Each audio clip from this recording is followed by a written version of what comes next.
Earlier this week, we discussed the peer-reviewed study published by the Cleveland Clinic that raised some questions about the efficacy of the COVID-19 vaccines, specifically whether they made you more likely to actually get COVID the more jabbed you had been.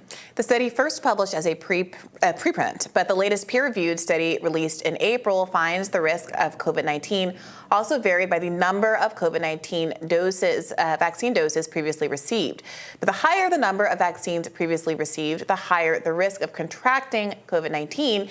Here to delve into the details of the study is Jacob Rich, a researcher at the Cleveland Clinic Lerner Research Institute and a policy analyst at the Reason Foundation. Welcome, Jacob. Thanks for having me. So help us understand from a more scientific point of view what the study does and does not say. Well, the study specifically speaks to the XBB lineage, one of the most recent lineage within the study. And it really only speaks to two things. It only speaks to what happened among Cleveland Clinic employees who were the sample population in the study, and basically how various types of vaccines affect the probability of catching COVID. It doesn't discuss the probability of mortality, and it doesn't discuss the probability of hospitalization, only on whether people tested positive, and there's a lot of bias that can happen that for all sorts of reasons. Right, so there was some conversation, and actually I think the preprint actually even addressed it, saying that, well, you might think people who got jabbed more often, if it also shows that they're more likely to get COVID, it's because people at a higher risk of catching COVID are the ones more likely to get jabbed a bunch of times because they're an elderly population. But then the preprint says, but actually this population was not an elderly population. You're saying it's actually population at Cleveland Clinic. So how does that further complicate? I mean, I guess it could be the case that people working in a health setting are more likely to contract COVID because they're going to come into contact with it more. Does that check? Do you see where I'm going with that? Exactly. So that's what we call selection bias. So if we were looking at the general population, we would expect people who were immunocompromised, maybe older, people who are more susceptible to catching COVID-19 to be more likely to be vaccinated. That is less of an issue in this analysis because the average age is about 42 years old, right in the early 40s. So this is actually a relatively young age group that we're looking at. But the types of Cleveland Clinic employees greatly differ. Like if you think about me, I don't see patients. I'm a researcher. I just do math all day. So the probability that I am exposed to COVID-19 is incredibly low. And someone like me might be less likely to get vaccinated than a doctor or someone who actually works in infectious diseases. So there are selection bias issues that could still happen among this population, even though it's a young age group. So you're saying that because the people in higher risk situations at the Cleveland Clinic are more likely to want to protect themselves by getting more follow-up vaccines and more doses, that is perhaps why there's a correlation between the number of vaccines you're getting and your likelihood of contracting COVID. Okay, so earlier you mentioned that this study is measuring the likelihood of contracting COVID, but not the risk, any relationship between the vaccines and hospitalization or death. Can you unpack why that's an important distinction to make? Because if you think about young people, at least half of COVID-19 incidents are asymptomatic, and the vast majority do not show up in tests. So there's a lot of noise with whether someone gets tested in the first place. And death is much more sure. And there were some major issues with the death data, especially earlier during the pandemic when the federal government gave incentives for hospitals to treat COVID. But yes, I mean, like testing is probably the least accurate way of looking at things, but it is incredibly interesting that the relationship isn't noisy. It is like 0 at the lowest, 1 a little bit higher, then 2, 3, and then more than 3. And it's a very predictive relationship. So I feel like something's happening there. It's just very hard to disentangle.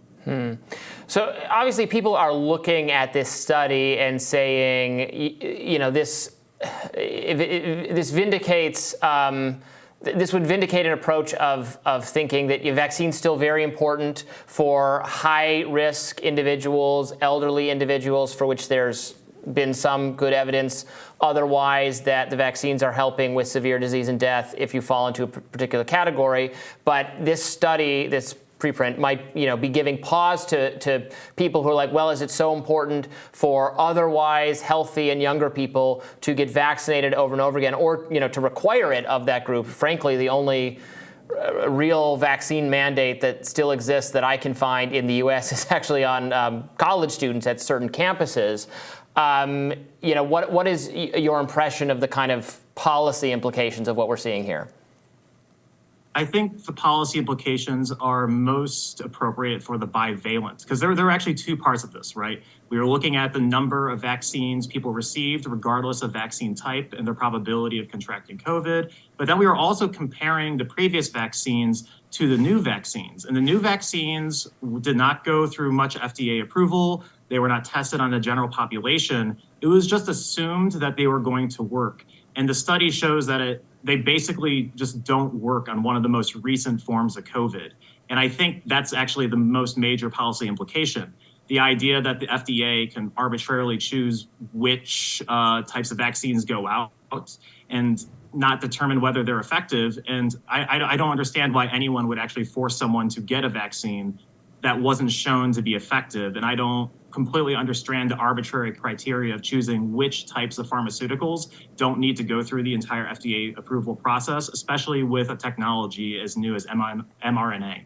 So are you saying that in the case that a vaccine actually was vetted properly and was responsive to whatever strain was circulating, that you might think it is kind of appropriate from a public health perspective to still require young people on college campuses to be mandated to get vaccines? Does that seem to be tailored to public health outcomes, given the lower incidence of hospitalization and death among younger people, generally speaking?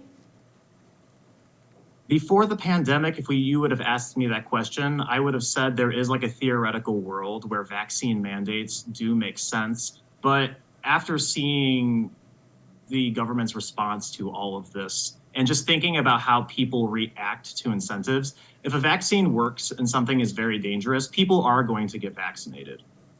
I really think there is a personal motivation to do that.